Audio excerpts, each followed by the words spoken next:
basketball down the stretch. You're able to make plays and win that game. We did do that. I thought the fourth period defense was excellent. I thought that, you know, the execution of some get-in plays and finding Ben under the rim for the dunk, you know, JJ getting freed up for that the shot that effectively ended it, and especially Ben, you know, going 4 for 5 down the stretch from the free throw line, combined with pretty solid defense, enabled us to beat, you know, a team that's a hell of a team, even without their studs.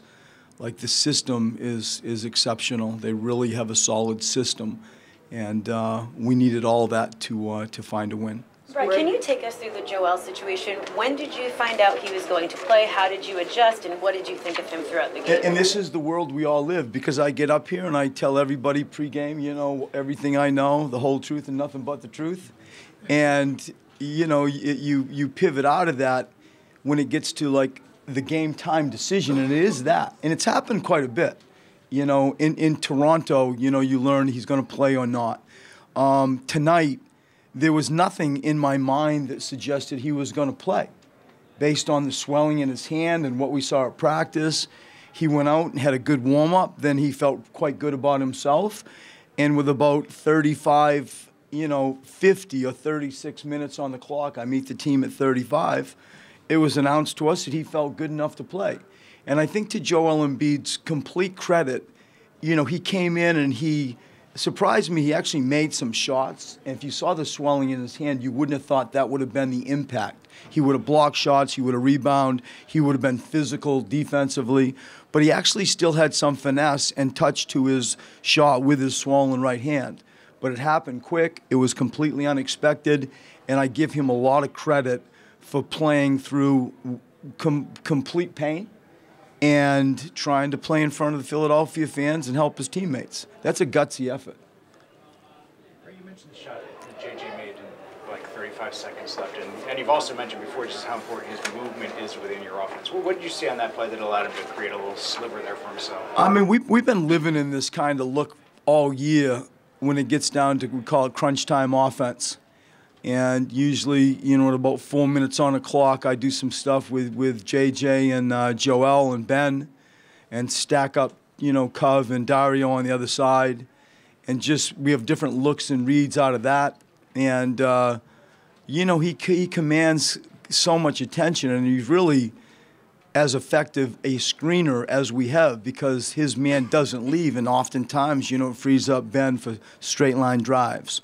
And that play, that situation, that environment you're speaking about was born out of that type of look. You mentioned Ben's free throws. He went 4 for 5 after the Spurs kind of moved the hack a bit. How huge is that, you know, with him hitting those free throws and eventually they'll stop? Really big.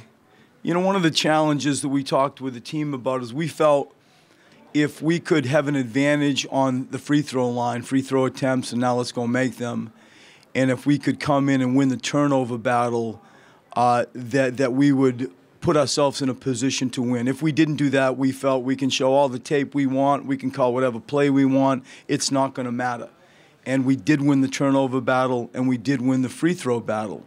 And I think, to your point, the thing that always attracted me with Ben Simmons is when you went to his LSU numbers, you know, he shot 10 free throws a game. That's a big number in a 40-minute game. And tonight, when you look down, you know, he shot 15 free throws. That in itself is a huge win for me, where he gets back to the line. It's a mentality more than it is a skill. And that mentality of him attacking the basket and going to the free throw line, then growing the confidence that you're referring to, that's a hell of a package. And it starts with getting there. Were you surprised that Pop fouled him on purpose up one? Nope. Nope. It's Pop.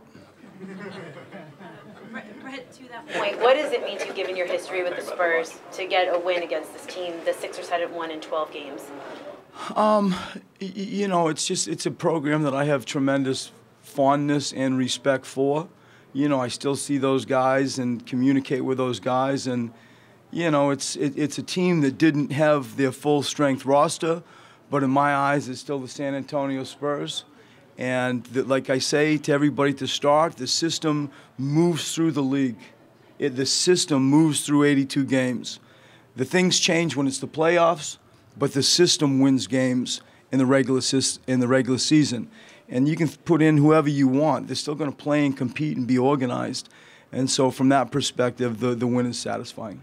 Right. Speaking of Joel, before the game, is there a conversation? Are you concerned about the fact that he might make it worse, the swelling might get worse, and then after the game and seeing him like go up for a dunk, he's hanging on the rim a little bit, are you thinking about it now? A little bit. You know, I mean, I have a team, a really great team around me that advises me, like, to your first question, will he hurt it if he plays? So they evidently think no. It's more dealing with the pain. And, you know, when I see him out there, he wants to play, he feels good enough to play, the medical people stamp off on it, then I coach and, you know, do my best in that environment. When he wakes up tomorrow, we're going to learn a little bit more, but he seemed fine. And as I said at the start, for him to walk out and play completely caught all of us off guard. And I respect his commitment and I respect his toughness getting through something that is zero doubt would have had a lot of pain. Just look at the bruising and look at the swelling. Thanks, Brett. Thanks, everybody.